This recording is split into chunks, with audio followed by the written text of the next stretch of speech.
Hello, good morning. My name is Miss Fe, and today I will give you some tricks and tips on how to work with play and learn and math at K3 level. Okay, but first, I want to know, how are you feeling? Do you still have some energy left? I know it's been very difficult, but we can do it. Don't worry, we are together in this. Okay, so now let's begin. We're going to start with math. Okay, first, let's remember that in K3, we work with numbers from 0 to 100, and we count not only one by one, but we count 2 by 2, 10 by 10. We work with additions, we work with subtractions, and several math concepts. Some of them are up and down, over and under, left and right, and so on. We also work with weight and length, and it is important that we, when practice with our kid, we always use the complete sentence. For example, which one is lighter, an apple or a feather? And maybe they will say something like, the feather. Okay, but now that's when we can help them and ask them to repeat. Yes, the feather is lighter. Can you say it with me? Or ask again. Yes, which one is lighter? Yes, the feather is lighter. Remember, complete answers only. I know that working with math can be a little bit hard sometimes, but please, there is no need to make it any harder than it already is. We can work with things that we have at home. For example, things that we have in the kitchen. Let's say that we have a bag of potatoes or a bag of peanuts, and we want to practice counting by tens. What we can do is ask our kid to make sets of items. Okay, we can say something like, okay, I want you to make 5 sets of 10 items each, or 10 peanuts each.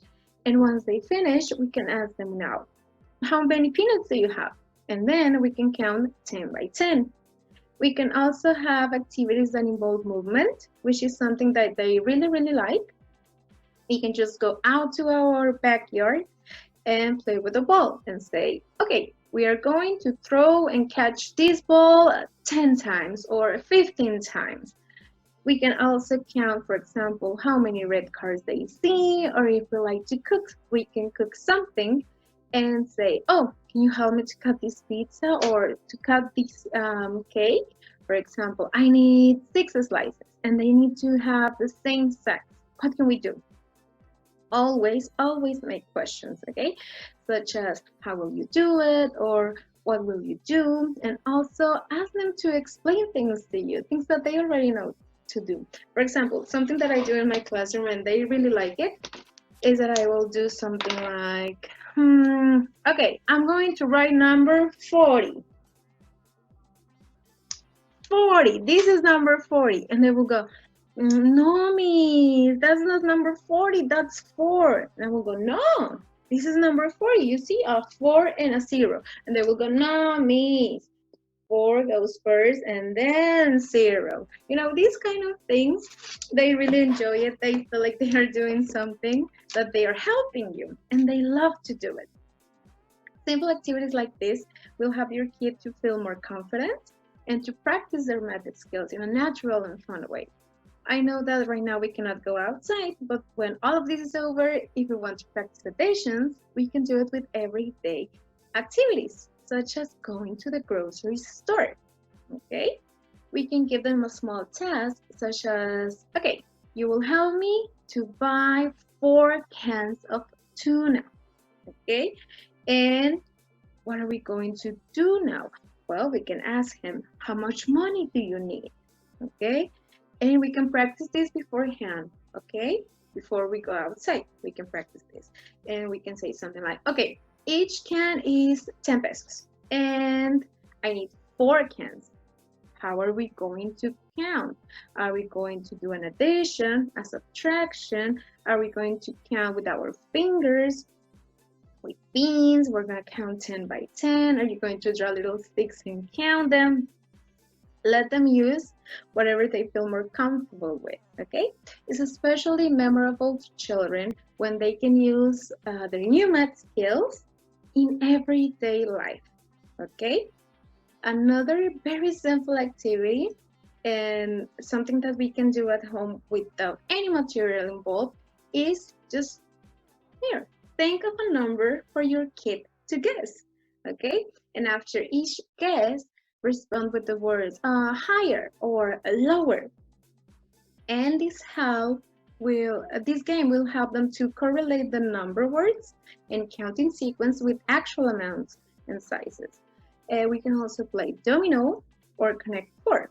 Well, in general, there are a lot of ways on how to practice and develop math skills at home. But remember that playing is the most important thing for our kids right now.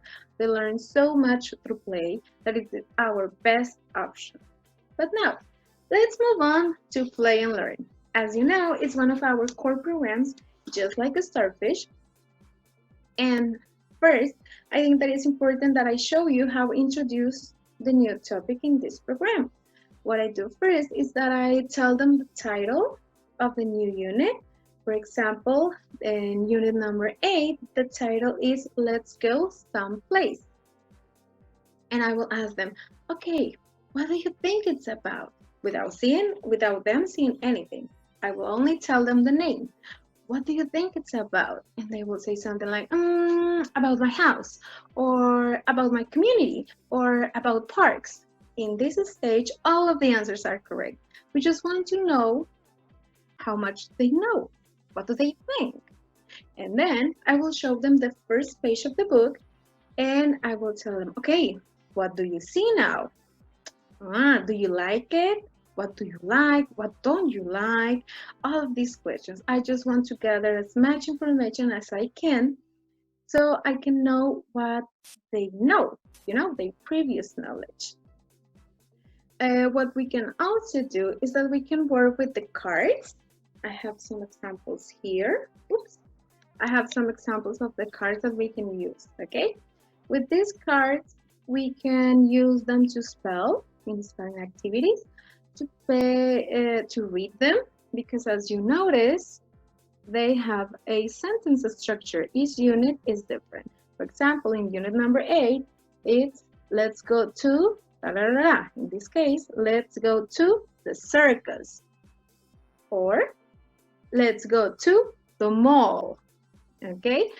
Also, we can play something like this. I take out a card and I will mimic or pantomime the place or the item that you have here, and they will have to guess what it is. Another thing that we can use, and I really, really like it, is the poster, which is one of my favorite parts of Play and Learn. In this poster, we can not only play I Spy, and they love to play I Spy. In I Spy, you give your kid 3, 4 stickers, as many as you want, and they will have to listen to you. You will say something like, let's look. I spy with my little eye something blue. And they will go, this. Okay, not correct. I will give you another clue. I spy with my little eye something big and blue.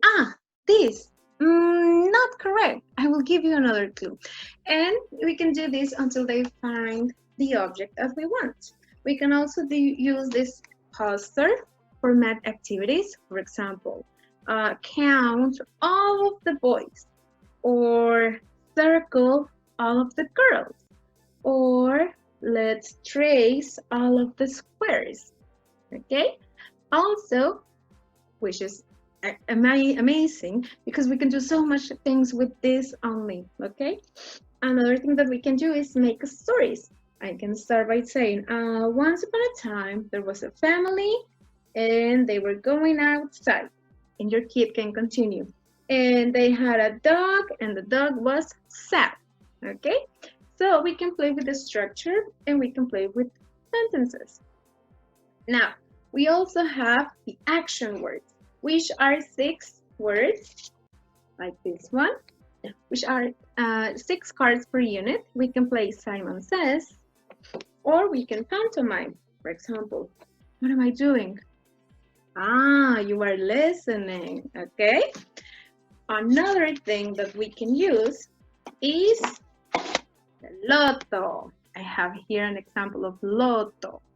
Lotto. And It's just like the Mexican loteria.